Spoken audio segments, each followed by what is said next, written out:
Salut, c'est Lucky. Journal de bord du projet Droid, on est le 5 mars 2021. Comme je vous l'ai montré la dernière fois, le design de mon actionneur est un peu pourri. Il y a plein de trucs qui vont pas.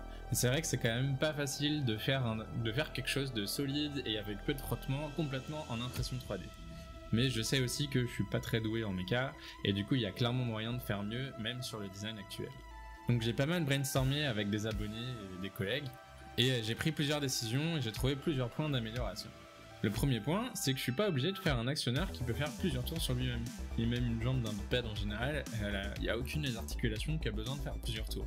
Donc je peux limiter l'amplitude articulaire, faire par exemple un axe qui peut faire que 180 degrés, et ce sera déjà largement suffisant. Je vais pouvoir mettre le bras à l'intérieur de la pince, et ça rendra le système beaucoup plus rigide. Ensuite, vu les frottements qu'il y a, il faut que j'utilise proprement des roulements à billes. Donc j'ai fait des petits prototypes histoire de pouvoir imprimer rapidement et itérer rapidement. J'ai deux types de roulements que je peux utiliser, c'est soit ceux-là qui ont un diamètre de 1 cm, soit ceux-là qui sont plus petits, qui ont un diamètre intérieur de 3 mm. Et du coup j'ai voulu faire des montages avec les deux pour voir ce qui était possible de faire.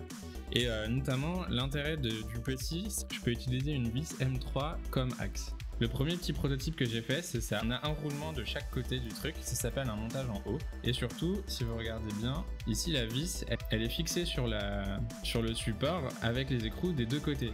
Ce qui fait qu'en compression, en fait, c'est super rigide. Mon truc préféré maintenant quand je fais de la méca, c'est de faire des vues en coupe. On a un roulement en haut, un roulement en bas, et les points de pression qui sont ici. Et à l'intérieur, on a un petit épaulement pour retenir le roulement. Quand j'ai fait ce test, justement, je me suis rendu compte qu'il fallait absolument que je mette une petite bague à l'intérieur entre les deux roulements, parce que sinon, quand je serrais trop, ça tournait plus. Et donc, ça donne ça. Donc là, vous voyez, ça roule plutôt bien. Il y a un petit peu de jeu axial comme ça, mais c'est pas la mort. Et par contre, l'axe là, il est super rigide. Et le deuxième montage, c'est un peu la même idée, sauf que c'est avec ces roulements là. Et un autre truc que j'ai voulu essayer aussi, c'était de faire un système de vis directement imprimé en 3D. Donc j'ai une vis et un bouchon. Et ça me permet de serrer la pièce des deux côtés. Il m'a fallu quelques itérations à base d'impression de 20 minutes pour tout réussir. Comme vous voyez, j'ai eu pas mal de mal. J'ai fini par réussir quand même à faire des pièces qui peuvent se visser et qui tiennent. Mais c'est quand même pas très solide. Bon là c'est parce que j'ai pas mis du remplissage à fond. Et en vrai j'ai quand même vraiment galéré et il y en a plein où juste ça rentre pas. J'ai testé plein de tolérances d'assemblage. Au final j'ai dû mettre une tolérance de 0,5 mm. Et du coup là vous voyez les petites bagues avec le roulement. Normalement l'idée c'était ça, on en met une d'un côté, une de l'autre et on serre de l'autre côté comme ça. Une fois que l'assemblage est fait, c'était quand même pas mal, il n'y avait pas beaucoup de jeu et tout. Mais en fait je trouve que l'axe est vraiment super fragile. Je suis pas très serein d'utiliser ce système de vis pour des pièces qui vont subir un gros stress structurel quoi. Donc au final mon choix se porte plus sur cette solution là, la vis en métal qui est beaucoup plus solide et beaucoup plus rigide. Une autre petite amélioration aussi que j'ai voulu faire, c'est de faire des engrenages à chevrons. J'ai augmenté un peu la hauteur du pignon pour qu'il y ait plus de surface de contact. Et donc ça devrait un peu moins casser. Et donc vous voyez là je suis encore en train de redessiner l'actionneur, j'ai pas fini parce que c'est quand même, je repars un peu de zéro donc c'est assez long. Mais j'ai déjà fait un test avec les roues et donc ça donne ça. Et donc là vous voyez le montage avec le roulement et ça marche plutôt bien en fait. Par contre je trouve que ça fit plutôt bien. Dernier truc aussi, j'avais fait une première version, j'avais pas mis assez de tolérance donc le roulement rentrait pas dans le logement. J'ai eu un effet à l'impression, au moment de l'impression qu'on appelle l'effet patte d'éléphant. La première couche de l'impression ici est un peu plus large que prévu. Le problème c'est que du coup ça fait que la pièce elle s'assemble mal et ça penche l'axe, donc c'est vraiment moche. Pour corriger ça il y a plusieurs techniques. Déjà il faut bien faire le bed leveling de l'imprimante. Et en plus de ça il y a une option dans Slicer, donc je vous montre où c'est. Tout, on va dans avancer et ici vous voyez qu'il y a un paramètre pour compenser l'effet patte d'éléphant. Donc moi par défaut il était à 0,1, j'ai juste mis un peu plus, j'ai mis 0,3. La toute première couche elle est faite un peu plus finement que prévu.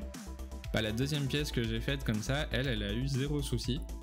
Je continue sur le redesign, je sais pas trop quand j'aurai fini mais j'ai vraiment hâte de passer à autre chose et de pouvoir vraiment jouer avec sereinement. Donc voilà pour l'avancement sur le projet et sinon j'ai une autre news, j'ai un abonné qui m'a envoyé un petit colis.